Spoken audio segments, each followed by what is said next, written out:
We have some breaking news from Capitol Hill. House leadership is telling CBS News that there will not be a vote on repealing Obamacare today.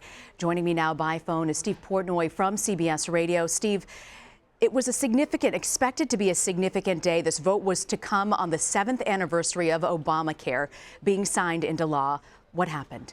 Well, it appears as though Republican leaders at this point have an understanding that if they were to put this bill on the floor right now, it would fail. They don't have the votes, it seems. And so they want a little bit more time.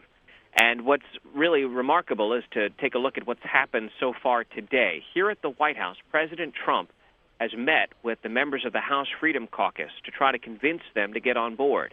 Afterward, the chairman of that group, Mark Meadows of North Carolina, told reporters there was no deal.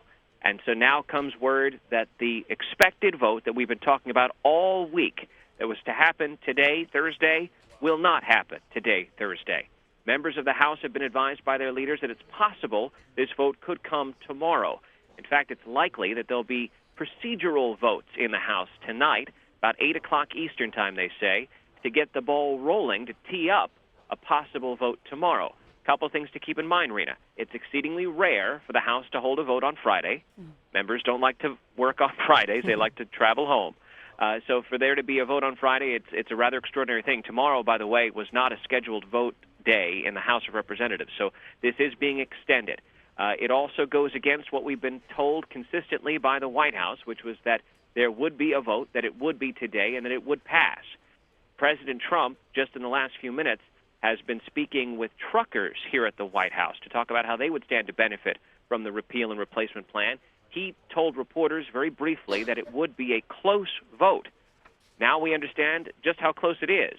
They've essentially yanked it from the floor today after talking about it all week, that this would be happening. It's not going to happen today. It might happen tomorrow. What we still don't know is exactly what kind of deal is close or has been achieved with all these talks. The president was also supposed to be meeting with moderates in what is called the Tuesday Group, a group of moderate center-right Republicans who are also skittish about this bill.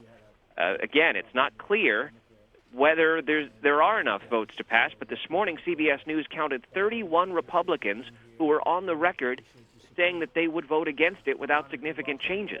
So far, no significant changes have been agreed to by anybody. So, Steve, I know that there's going to be a meeting of House leadership today at 7 p.m. Do you think anything significant will come from this that could affect this bill?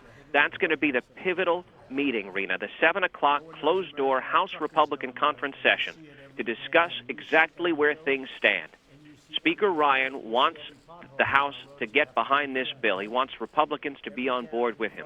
The White House has applied direct pressure on the most conservative members in the House Freedom Caucus and the moderates to say this is the time, after all these years, they've been talking about repealing and replacing Obamacare, this is the moment. Well, now that it seems they need just a little bit more time. All right, CBS News Radio, Steve Portnoy joining me now. Steve, thank you for that. We'll be checking back with you throughout the afternoon.